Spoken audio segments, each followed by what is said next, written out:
Japanese people Now discriminate your tenants based on their nationality. So if you're not Japanese, you can literally say no, but I'm not renting. Ever since I started talking more about Japan, I didn't know how many people are interested in moving to Japan, especially to buy a cheap abandoned house and live here long term. This is great because Japan apparently needs more people. In a previous video, I said opening up the country for immigration is the only way to save the country, and I got many comments saying something like, don't make the same mistake as the US and Europe. So how much immigration is good? Personally, I think if you can make your way over here and afford a living, that's all it takes. But there's a problem. It is so hard to move to Japan long term, or at least that's what many people think. Well, maybe that's only one of the problems. If you've never been here or haven't spent much time in Japan, there are many reasons why you shouldn't move to this country. So in this video, I'm going to share 3 main reasons why I think you should move to Japan for those who are skeptical about this country. And in the end, I'm going to share 12 ways you could move to Japan for those who should move here. If you're new here, my name is Matsuo Post, and in this channel, I talk about real estate investing, financial freedom, and Japan. Before I begin, I have a gift for you. If you're interested in knowing how to buy an IKEA cheap abandoned house in Japan as a foreigner, I put together a step-by-step guide that will help you own your dream house here in Japan. Be sure to click the link below in the description. So let's step right into it. For those who haven't been to Japan, you need to know this. Most people here do not speak English or any other language except Japanese. In fact, English proficiency in Japan is one of the lowest in OECD countries. So if you think you can get by with just speaking in English, good luck. So I've met a lot of foreigners in Japan who get frustrated because it's really not easy to get around without speaking basic Japanese. They say things like, it's so hard living here. Why can't Japanese people speak more English? So let me give it to you straight. If you have that kind of an entitled mindset and expect the local people to speak your language, don't move here. Unless you can hire a Japanese personal assistant or your partner is Japanese. You're not going to like it. But this doesn't mean you need to be fluent in Japanese to enjoy living here. You just need to put in an effort to learn the language and the culture and show that you're trying hard to communicate with the locals, however you can. That attitude goes a long way and makes the locals want to help you.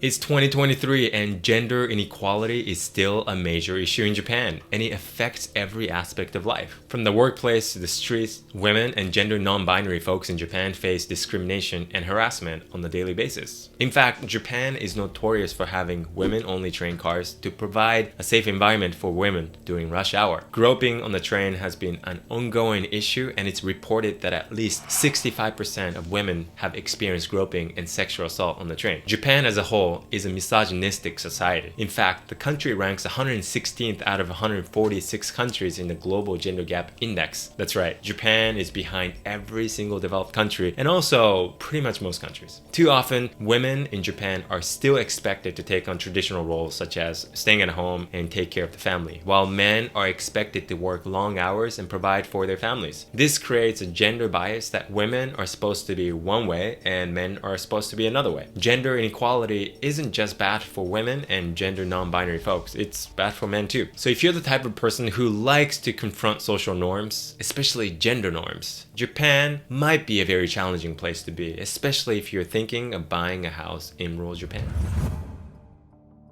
Japan is known for its strong cultural identity and sense of tradition, but this also means that the country has a long history of excluding outsiders and promoting homogeneity. How homogeneous is Japan? A whopping 98.5% of the population is Japanese. This can make it difficult for foreigners to integrate into Japanese society, especially those who don't look or sound Japanese. In fact, many foreigners living in Japan report feeling isolated and excluded from social activities and work opportunities. Language barriers and cultural differences can make it challenging to build relationships with locals and make friends. On top of that, Japan's homogeneous culture can also lead to a lack of diversity and resistance to change. And this can manifest in everything from outdated work practices to a resistance to accepting new ideas and perspectives. So, unless you're already super into Japanese culture, I don't recommend moving here. Okay, so that was a lot of negativity about Japan. There are a lot of positive things about Japan, as you might already know. So despite all the negative stuff, if you still want to move to Japan, here are 10 ways you could move to the country of the rising sun. Number 1, tourist and wealthy tourist visas. If you're already familiar with Japan, you're probably aware of the terms for tourist visas. Many countries' passports allow you to stay a maximum of 90 consecutive days in Japan at a time and 180 days a year total. and without applying for a visa. But what if you wanted to spend even longer in Japan, primarily for leisure? If you have some cash in the bank, the wealthy tourist category of visa allows you to stay up to a year. How much do you need? About 30 million yen equivalent, or $220,000 in your savings account. Number 2, remote workers and digital nomads. If you have flexible working arrangements and want to work in Japan, you can use the tourist visa and work for 3 months at a time. Go somewhere else and work from there and come back to Japan and work another 3 months here. So technically, you can work from Japan 180 days a year as long as your work isn't location independent. Number 3, cultural activities visa. This visa is for those coming to Japan for the primary purpose of either conducting research or studying an aspect of Japanese culture. In any case, it requires a letter to clarify your activity, for example, from your martial arts dojo or a teacher that you plan to study with, as well as the hours per week you plan to dedicate to it. And this figure is not explicitly defined on the Japanese Ministry of Foreign Affairs website, but the recommendation is that you spend at least 12 hours per week. Number 4, student visa. Enrolling in a language school and going to Japan on a student visa is another good way to spend a meaningful amount of time in the country, which will help you learn the language and the culture. And this is basically what I did when I studied in the US, and I ended up getting a job in New York after graduating from college. It's a lot easier to get a job in Japan if you speak the language and have spent some time in Japan. Many employers would be willing to hire you. Number 5, working holiday visa. This visa has the benefit of having few conditions attached though, in principle. You should be looking to find some part-time work in Japan for the period and have to submit a rough what, where, and when outline of your time here. Japan has working holiday visa agreements with these 27 countries, and the age limit varies slightly. So be sure to do your own research to see if you qualify. Number 6, becoming a permanent resident of Japan. If you're not going the marriage route, the primary route to residency in Japan is by way of a work visa, which is issued with terms between 1 and 5 years. You can usually get this by securing a position at a company registered in Japan. Number 7, finding jobs in Japan and types of work visas. For job hunting from outside Japan, there are a number of sites like Gaijinpot and Jobs in Japan that are known for English teaching positions in particular, while some Japanese companies use LinkedIn and more international job listing sites to post vacancies. Many foreigners I know enter on the Japanese exchange teaching JET program run by the Japanese government, and the application process is detailed on the website. English-speaking working environments are quite rare in Japan, and many positions outside of the English teaching realm require at least N2 level of proficiency in Japanese. Work visas have a number of categories, the most common being the instructor and engineer specialist in humanities international services visas. The term of a work visa is up to 5 years and can't be renewed in country. Number 8, starting a business in Japan,